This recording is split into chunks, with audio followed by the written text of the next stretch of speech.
आता पाहूयात मुंबई फास्ट.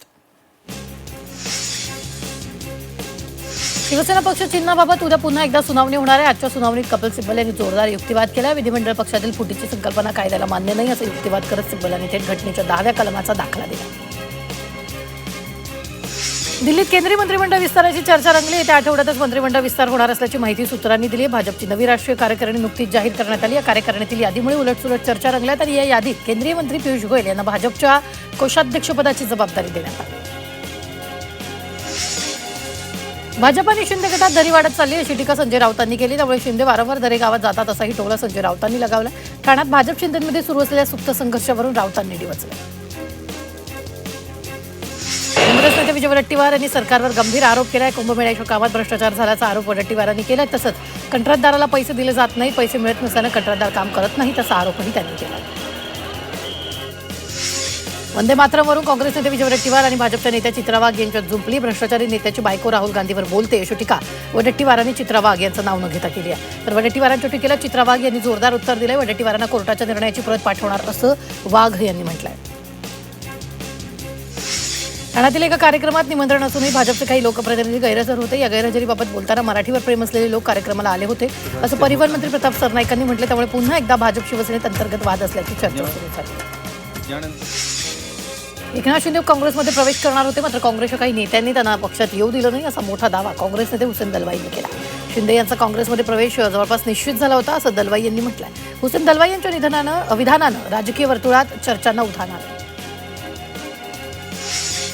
संजय राऊतांनी हुसेन दलवाई यांच्या विधानाला दुजोरा दिलाय. दिल्लीत बैठका झाल्याचं कानावर आलं होतं असं संजय राऊत यांनी म्हटलंय. तर वरिष्ठ पातळीवर चर्चा झाली असावी असं विधान नाना पटोले यांनी केलं. मुंबई महापालिका सभागृहात दोन्ही शिवसेनेचे नगरसेवक आमने सामने आले. शिवसेनेचे गटनेते अमय घोले निवेदनावर बोलत असताना सभागृहात गोंधळ झाला. शिवसेना उद्धव बाळासाहेब ठाकरे पक्षाचे नगरसेवक सचिन पडवळ यांनी अपशब्द वापरल्याचा आरोप आहे. त्यानंतर अमय घोले आक्रमक झाले. तसंच पडवळ यांनी माफी मागावी अशी मागणी त्यांनी केली आहे. राज्यात एफडीएकडून उत्तम कारवाई सुरू असल्याचं विधान मुख्यमंत्री देवेंद्र फडणवीस यांनी केलं. तसं कारवाई करणं गरजेचं असून एफडीएची कारवाई यापुढेही सुरूच राहणार असल्याचं यावेळी फडणवीसांनी म्हटलं. गणेशोत्सवाला अवघे काही दिवस शिल्लक राहिले आहेत. राज्यातील महानगरपालिकांनी रस्त्यावरील खड्डे बुजवण्यासाठी युद्धपातळीवर कामाला लागावं. गणेशोत्सवापूर्वी रस्ते खड्डेमुक्त करा असे निर्देश उपमुख्यमंत्री एकनाथ शिंदेंनी दिलेत. तसंच चांगलं काम करणाऱ्या महापालिकांना विशेष बक्षीस देखील मिळणार असल्याचं शिंदेंनी सांगितलं. केंद्रीय मंत्री आणि रिपाई नेते रामदास आठवले यांनी वंचितचे नेते प्रकाश आंबेडकर यांना साथ घातली. प्रकाश आंबेडकरांच्या नेतृत्वात काम करण्याची इच्छा असं वक्तव्य आठवले यांनी केलं. प्रकाश आंबेडकरांच्या नेतृत्वात सर्व रिपब्लिकन पक्षाचं ऐक्य व्हावं असं सुद्धा आठवले यांनी म्हटलेलं आहे. बीजेपीच्या अभिजित दिपकेंनी रिपाई नेते आणि केंद्रीय मंत्री रामदास आठवले यांनी ऑफर दिली. दिपकेंनी रिपब्लिकन पक्षात यावं, त्यांना राष्ट्रीय युथ अध्यक्ष करू अशी ऑफर आठवले यांनी दिली. तर आम्हाला कुणाच्याही ऑफरमध्ये पडायचं नाही असं उत्तर अभिजित दिपकेंनी आठवले यांनी दिलं. पालकमंत्री पदाची संधी मिळाल्यानंतर भरत गोगावलेंनी मुख्यमंत्री देवेंद्र फडणवीस यांची भेट घेतली. दोन्ही उपमुख्यमंत्र्यांच्या भेट घेतल्यानंतर मुख्यमंत्र्यांची भेट घेत गोगावलेंनी आभार व्यक्त केले. शिवसेनेचे मंत्री भरत गोगावलेंनी उपमुख्यमंत्री सुनेत्रा पवारांची भेट घेतली. पालकमंत्री पद मिळाल्यानंतर त्यांनी सुनेत्रा पवारांची भेट घेत त्यांचे आभार मानले. गिरीश महाजनांनी मुख्यमंत्री देवेंद्र फडणवीस यांची भेट घेतली. पालकमंत्रीपदी महाजनांची निवड झाल्याबद्दल मुख्यमंत्र्यांनी अभिनंदन करत महाजनांना शुभेच्छा दिल्या. मुंबईतील विधान भवन इथं उपसभापती सचिन अहिर यांच्या अध्यक्षतेखाली समन्वय समितीची बैठक पार पडली. छत्रपती राजर्षी शाहू महाराज यांचे मुंबईत भव्य स्मारक व्हावं यासाठी उपसभापती सचिन अहिर यांनी पुढाकार घ्यावा असं बैठकीत समन्वय समितीच्या वतीनं ठरवण्यात आलं. 1 सप्टेंबरला मुंबईत ओबीसीचा मोर्चा धडकणाऱ्या सर्व ओबीसी संघटनांनी मोर्चात सहभागी व्हावं. ओबीसी आरक्षण वाचवण्यासाठी एकत्र या असं आवाहन लक्ष्मण हाकेंनी ओबीसी बांधवांना केलं. ओबीसीच्या सर्व संघटनांनी पालघर तहसीलदार कार्यालयावर आमदार विनोद निकोले यांच्यासह उमरोळीकरांनी भव्य मोर्चा काढला. उमरोळी गावातील गट क्रमांक 308 ही जागा ग्रामपंचायतीची असून त्यावर सरकारनं कोणताही हक्क दाखवू नये या मागणीसाठी हा मोर्चा काढला. या मोर्चात मोठ्या प्रमाणात महिला आणि मुलांनी सहभाग नोंदवला. महाराष्ट्रात रिक्षा आणि टॅक्सी चालकांना मराठी अनिवार्य करण्यात आली. मात्र नवी मुंबईतील एका उत्तर भारतीय रिक्षा चालकाची मुजोरी समोर आली. मराठीतून बोलणार नाही असं थेट तो एका व्हिडिओमध्ये बोलताना दिसतोय.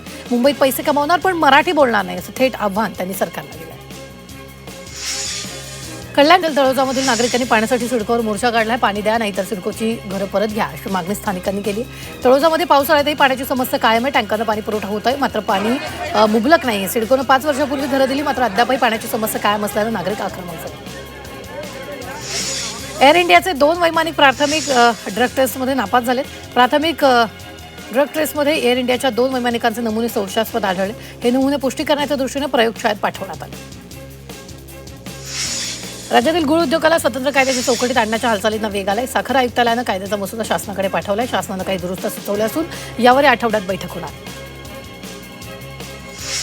राज्य सरकारकडून नियमित कर्जफेड करणाऱ्या शेतकऱ्यांना 50,000ची कर्जमाफी करण्यात आली. नियमित कर्ज फेडून देखील 50,000ची कर्जमाफी करून अन्याय केला जातो अशी भावना शेतकऱ्यांनी व्यक्त केली.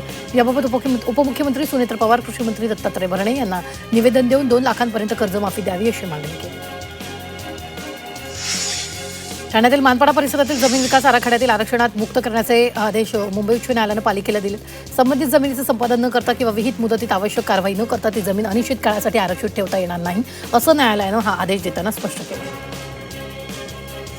राज्यातील मुदत संपलेल्या 20 जिल्हा परिषदा त्या अंतर्गतच्या 211 पंचायत समित्यांची सार्वत्रिक निवडणूक येत्या डिसेंबर किंवा जानेवारी 2027च्या आधी होणार नाही असं चित्र आहे. केंद्रीय निवडणूक आयोगाने दिलेले निर्देश आणि सर्वोच्च न्यायालयाने एका प्रकरणात दिलेल्या निकाल लक्षात घेता किमान 5 ते 6 महिने ही निवडणूक होणार नाही अशी स्थिती आहे. मुंबई उच्च न्यायालयानं अन्न औषध प्रशासनाला पुन्हा एकदा धारेवर धरले. एका मिठाईच्या दुकानानं अन्न सुरक्षा नियमांची 98% पूर्तता करून त्यांच्या परवान्याचं निलंबन रद्द न केल्याबद्दल एफडीएला धारेवर धरलं. तसंच याचिकाकर्त्यांना 5 लाख रुपयांची नुकसान भरपाई देण्याचा आदेश न्यायालयानं एफडीएला दिले. एमएमआर भागातील आणखी एका मेट्रो प्रकल्पाला राज्य सरकारची मंजुरी मिळाली. मीरा भाईंदर ते वसई विरार जोडणाऱ्या मेट्रो 13 प्रकल्पाला मंत्रिमंडळ उपसमितीकडून मान्यता मिळाली.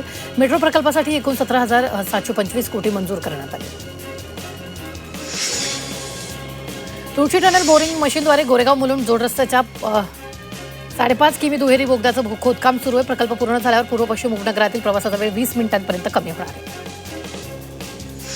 कल्याण बदलापूर दरम्यान 3ऱ्या आणि 4थ्या रेल्वे मार्गिकेचं काम 52% पूर्ण झाले. सुमारे 1,510 कोटींच्या या प्रकल्पातील दोन्ही मार्गिका 2028 मध्ये सेवेत आणण्याचं नियोजन असून त्यामुळे लोकल प्रवास अधिक वेगवान होणार. मुंबईत मराठी न बोलणाऱ्या रिक्षा टॅक्सी चालकांवर आजपासून कारवाई होणार आहे. मराठी न आल्यास तात्काळ लायसन्स रद्द होणार नाही.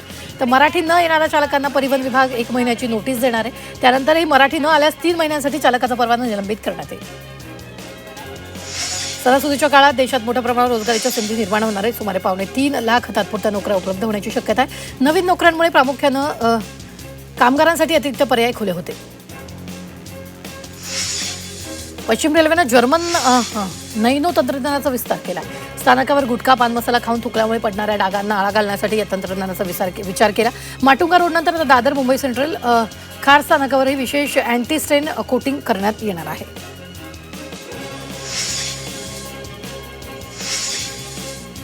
व्यवसायासाठी ठरवून दिलेल्या जागेपेक्षा अधिक जागा बळकावणाऱ्या फेरीवाल्यांवर कठोर कारवाई करावी असे आदेश महापालिका आयुक्तांनी दिले.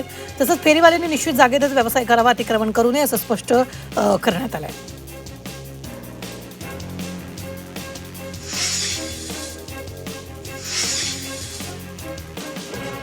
मुंबई महापालिकेच्या सभा आणि समित्यांचे अहवाल आता नगरसेवकांना मोबाईलवर PDF स्वरूपात ऑनलाईन उपलब्ध होणार आहेत. यासाठी डिजिटल मीटिंग मॅनेजमेंट सिस्टम विकसित करण्यात आली असून सुमारे 42.77 लाख रुपये खर्च होणार. त्यामुळे छपाईचा मोठा खर्च आता वाचणार आहे.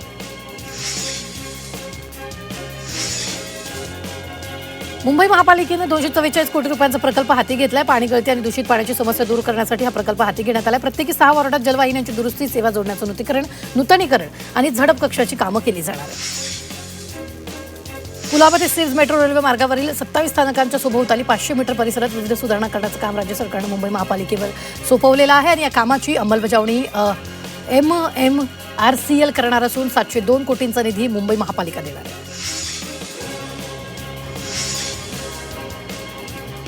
मोनोरेल पुन्हा सुरू करण्यापूर्वी मार्गिकेवरून वस्तू रस्त्यावर पडू नयेत यासाठी MMRDA कडून सुरक्षा जाळी किंवा पर्यायी यंत्रणेची चाचपणी सुरू आहे. अंतिम सुरक्षा तपासणीनंतरच मोनोरेल प्रवासी सेवेत दाखल होणार असून त्यामुळे सेवा सुरू होण्यास आणखी विलंब होण्याची शक्यता आहे. बेशा बसगाड्यांची संख्या कमी झाल्यानं मुंबईकरांना बससाठी 45 ते 50 मिनिट प्रतीक्षा करावी लागते. ऑल एक्ट्रा कंपनीकडून अपेक्षित बस वेळेत दाखल न झाल्यानं प्रवाशांना मोठा त्रास सहन करावा लागतोय. सध्या बेशा ताफ्यात 2741 बस आहेत. मुंबईतील उंच गणेश मूर्तींच्या मिरवणुकीत L आकाराचं सिग्नल खांब अडथळा ठरू शकतात. त्यामुळे मिरवणूक मार्गाची आगाऊ पाहणी करून आवश्यक संरचना तात्पुरती हटवावी अशी मागणी गणेशोत्सव समन्वय समितीने वाहतूक पोलिसांकडे केली. रस्त्यावरील खड्डे, अनधिकृत पार्किंग, केबल वायरी आणि बेवारस वाहनं हटवण्याची मागणी करण्यात आली. महाराष्ट्राच्या सार्वजनिक गणेशोत्सवाला राज्य महोत्सव म्हणून मान्यता मिळाल्यानंतर बाप्पाच्या स्मरणार्थ विशेष टपाल तिकीट आणि नाणं प्रसिद्ध करण्यात येणार आहे. यासाठी राज्य सरकारनं 55 लाख रुपयांना मंजुरी दिली असून तिकिटांसाठी 15 लाख आणि नाण्यासाठी 40 लाख रुपये खर्च केले जाणार.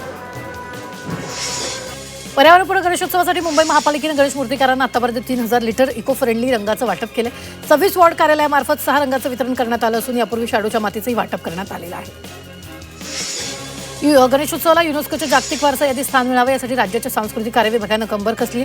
त्यासाठी राज्याच्या सर्व शासकीय विभागांना कामं नेमून दिली आहेत. तर राज्यातील 480 सार्वजनिक गणेशोत्सव मंडळांना पारितोषिकाच्या रूपानं 1.5 कोटी रुपयाची बक्षिसं दिली जाणार आहे.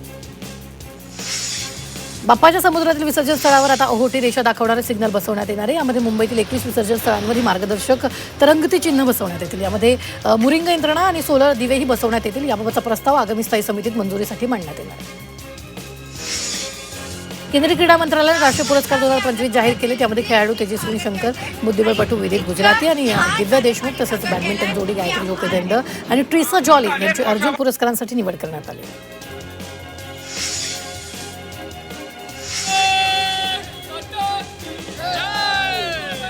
बजरंग दल आणि विश्व हिंदू परिषदेच्या मार्गदर्शनाखाली बाबा बुढा अमरनाथ शौर्य यात्रा आयोजित करण्यात आली. या यात्रेसाठी पालघर रेल्वे स्थानकावरून स्वराज्य एक्सप्रेसने शेकडो भक्त जम्मू काश्मीरकडे रवाना झाले. या यात्रेबाबत भक्तांमध्ये मोठा उत्साह दिसून आला. मुंबई विद्यापीठाच्या शैक्षणिक वर्ष 2026-27 पासून आणि त्यानंतर आयोजित करण्यात येणाऱ्या सर्व परीक्षांसाठी नवीन नियम लागू होणार आहेत. परीक्षार्थींनी निर्धारित परीक्षा वेळेच्या किमान 30 मिनिटं अगोदर परीक्षा कक्षात उपस्थित राहणं अनिवार्य करण्यात आले. अगदी शेवटच्या क्षणी परीक्षा कक्षात येणाऱ्या परीक्षार्थींना होणारी गैरसोय टाळण्यासाठी निर्णय घेण्यात आला. मुंबई विद्यापीठाकडून करण्यात आलेल्या बदलांचं, त्रुटींचं आणि आवश्यक सुधारणांचं बाह्य मूल्यमापन केलं जातं. National institute of educational planning and administration या संस्थेकडून हे मूल्यमापन निवडक महाविद्यालयांमध्ये सुमारे 2 महिने चालणार असून त्यानंतर अहवाल सादर केला जाणार. परीक्षा व्यवस्थेत सुधारणा करण्यासाठी एनटीएनं 50हून अधिक कर्मचाऱ्यांना हटवले. तसंच महत्त्वाच्या 10 पदांसाठी नव्या व्यावसायिकांची भरती केली जाणार आहे. सायबर सुरक्षा प्रश्नपत्रिका तयार करणं आणि परीक्षा सुरक्षेसाठी खासगी क्षेत्रातील तज्ज्ञांचीही मदत घेतली जाणार आहे.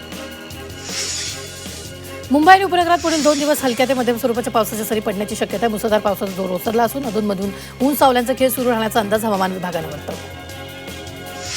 राज्य वैद्यकीय परिषदेच्या 14 नव्या सदस्यांची राज्य सरकारनं घोषणा केली. नोंदणीकृत 5 सदस्यांसह वैद्यकीय व्यावसायिकांनी निवडून दिलेल्या 9 सदस्यांचा यात समावेश आहे. या सर्व सदस्यांचा कार्यकाळ शासन राजपत्रात अधिसूचना प्रसिद्ध झाल्याच्या तारखेपासून 5 वर्षाचा राहणार आहे. मुंबईत मलेरियाच्या रुग्णसंख्येत वाढ झाली. डेंग्यूच्या रुग्णसंख्येत मात्र घट झाल्याचं महापालिकेच्या सार्वजनिक आरोग्य विभागाच्या अहवालातून समोर आले. आतापर्यंत मलेरियाचे 3177 रुग्ण आढळलेले आहेत. बॉलिवूड अभिनेता शाहरुख खान यांच्या मन्नत बंगल्यावर 2 साप आढळले. घटनास्थळी सर्पमित्र दाखवून 8 फूट लांबीचा धामण जातीच्या सापाला सुरक्षित रेस्क्यू करण्यात आले. त्यानंतर सापाला निसर्गाच्या सानिध्यात सोडण्यात आले. नवी मुंबईतील तुर्भे डम्पिंग ग्राउंडची क्षमता आता संपण्याच्या टप्प्यात आहे. दररोज सुमारे 860 टन कचरा निर्माण होत असल्यानं महापालिकेसमोर पर्यायी जागा शोधण्याचं आव्हान उभं राहिलं. डम्पिंगमुळे दुर्गंधी आणि प्रदूषणाचा त्रास होत असल्याची तक्रार स्थानिक रहिवाशांनी केली. कल्याण बदलापूर 3ऱ्या आणि 4थ्या रेल्वे मार्गिकेसाठी सुरू असलेल्या भूसंपादनात मुळी सोसायटी अस्तित्वात नसल्याचा दाखवल्याचा आरोप स्थानिकांनी केला. तसंच महसूल अधिकाऱ्यांनी भूमाफियांनी साठगाठ करत भूसंपादनाचा मोबदला परस्पर दुसऱ्याच लोकांच्या घशात घातल्याचा आरोप रहिवाशांनी केला. एफडीएने एका जाहिराती संदर्भात अभिनेता अजय देवगण, शाहरुख खान, टायगर श्रॉफ यांना नोटीस बजावली होती. दरम्यान यावर आता तुकाराम मुंढेंनी स्पष्टीकरण देत इशारा दिला. दिशाभूल करणाऱ्या जाहिराती करता येणार नाही. दरम्यान अशा जाहिराती कोणी करत असेल तर त्यांच्यावर कारवाई करण्यात येईल असं तुकाराम मुंढेंनी म्हटलं. पश्चिम रेल्वेनं खाद्यपदार्थ विक्री केंद्रावर स्वच्छता आणि अन्न सुरक्षेसाठी विशेष मोहीम सुरू केली.